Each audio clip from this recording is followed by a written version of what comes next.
Okay, so if we want to get a good picture of what's happening with secant and cosecant, we should actually use the graphs of sine and cosine to help guide us. So let's do a quick one here. Let's try with the sine function.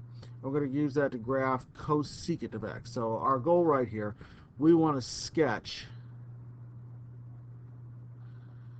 the cycle of y equals cosecant of x, right? And we want to be able to identify all the asymptotes of the function from negative to positive infinity. So what we're going to do is we're going to use, and I'll put it in a different color right here, we're going to use y equals sine of x to help guide that. Now we know how y equals sine of x goes. This is the kind of function that within one cycle for x has values at key points at 0, pi over 2,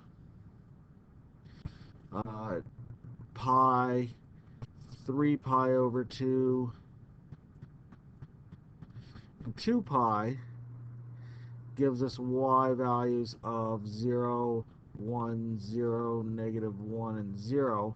And you know what, I'm actually going to go ahead and see if I can do this in 2 cycles here, just so that I can illustrate. So here's 1. Here's 1 along my y-axis. Here's negative 1. And let's see, let's go by pi over 2, pi, 3 pi over 2, 2 pi. Let's just make one more cycle right here. Uh, 3 pi over 2, so 4 pi over 2, this would be 5 pi over 2, 3 pi, 7 pi over 2. I think that's enough right there. Okay, here's pi, here's 3 pi, here's 0. Okay, so we're going to label these along the x-axis. So what does the sine function look like? Well, the sine function is going to go like this. Starting at 0, 0, it will go to 1, 1. It would go to 0, pi 0. It would go to 3 pi over 2, negative 1. It'd go to 2 pi 0. It'd go to 5 pi over 2, 1. Then go to 3 pi back to 0. Then it'd go back down to negative 1. I'll go 1 off to the left right over here to negative pi over 2, where we'd be at negative 1. So sketching that graph, we get this. Here's my picture of the sun. I'm just going to dash that in. All right. So one cycle of the sine function goes like this. Now, if you recall from our last discussion, we said that if we wanted to get a picture of what was going to happen with cosecant, we had to look at where sine was equal to 0, because that was where the function was undefined. Well, where the function is undefined, then, is going to give us a vertical asymptote. So let's dash that in. In this case, we're going to get a vertical asymptote at x equals pi. And looking ahead, we're going to get another one here at 2 pi. And if we were to carry this out, we see we're going to get another one here at 3 pi. And we have 4 vertical asymptotes in this case. The fourth one that we didn't talk about, but here it is, right, is at 0. X equals 0 is a vertical asymptote. So we have vertical asymptotes at all of our n multiples of pi, right? N pi. So anything that looks like x equals n pi, where n is an integer, is going to be a location of an asymptote. All right. Well, how does the function act around these asymptotes? Well, we know that if we're talking about y equals cosecant of x,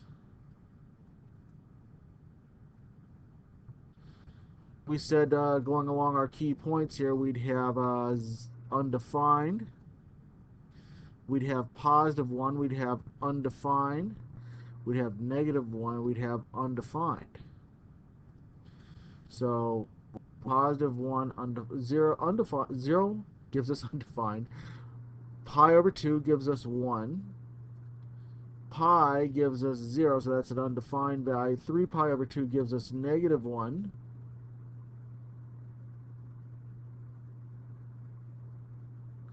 2 pi gives us 0, that's a vertical asymptote again, we'd be back up to 1. we'd go down to -1, we'd go down to -1, right? Anywhere where the sine graph is 1 or -1, the cosecant graph is 1 or -1. Let's pick another point, though. Let's see. We said at pi over 6. At pi over 6. Let's just try this one for some. At pi over 6 and at 5 pi over 6, the sine graph would equal to 1/2, right?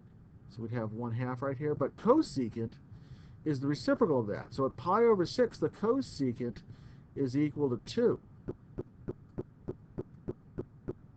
So we're going to get 2 here, and we would get 2 here, which is kind of interesting because what this means, we interpret this as meaning the graph is going to come down along the vertical axis, vertical asymptote at x equals 0, pass through our points like a big U, and then head up towards the vertical asymptote at x equals pi.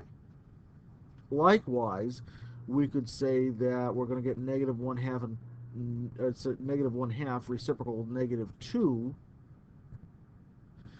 at x equals 7 pi over 6, something like this, and at 11 pi over 6. So this graph would come along the vertical asymptote at x equals pi, pass through 3 pi over 2, -1, then go back down through -2 towards the vertical asymptote at x equals 2 pi.